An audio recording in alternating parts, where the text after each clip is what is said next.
Want to know 3 tips to getting your offer accepted on a home in the San Francisco Bay Area? Watch this episode and learn what they are right after this.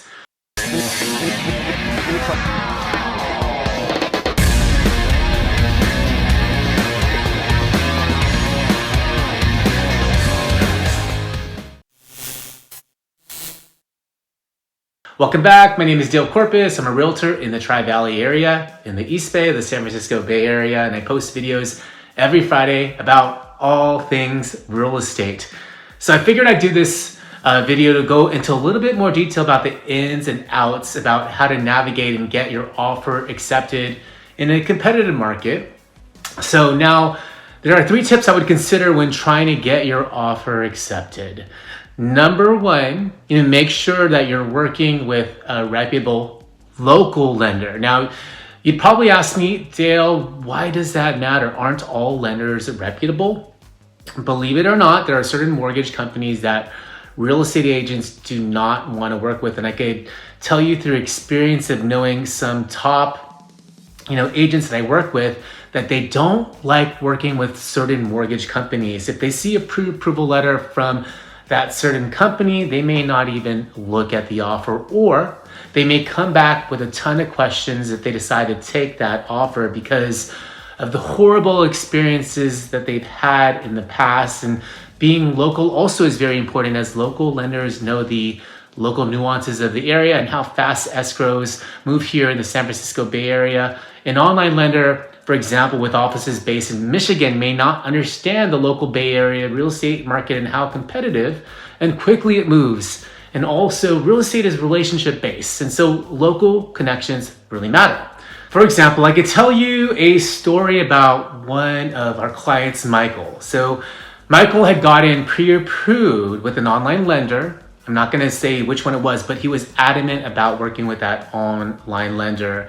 And he was shopping to no avail, and he wasn't able to get his offers ever accepted.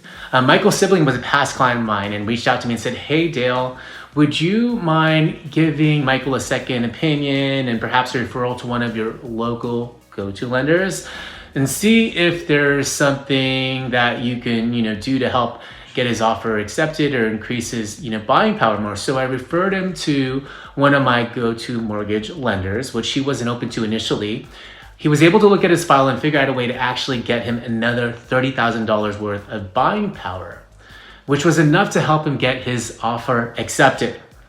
Now, in the market that we were looking at purchasing in, I actually knew who the listing agent was when we submitted the offer, and so did my local lender.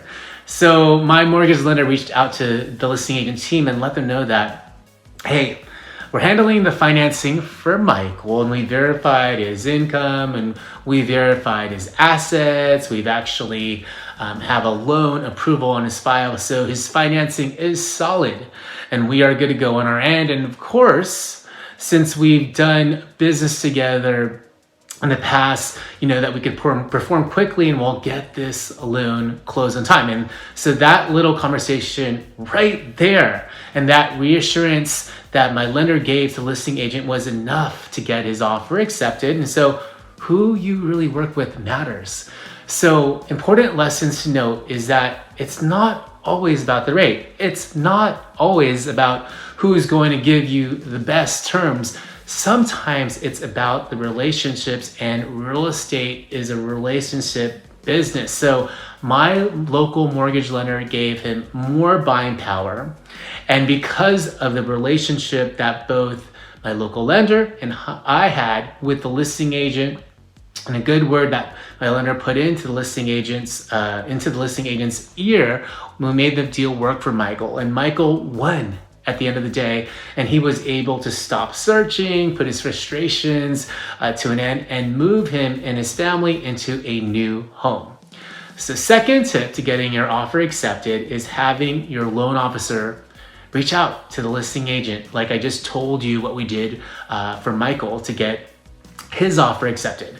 Now, for some of you, this may be a foreign concept, and I could tell you, most realtors don't even have their lenders doing this. So if you are working with a loan officer, make sure that you are keeping them in the loop when you're making your offers, which your realtor should also be doing, but you can also help out as well and make sure that they're all on the same page. And so the confidence in your loan officer's voice, highlighting your loan pre-approval and that they can ensure a smooth closing and even potentially close early, can go a long way.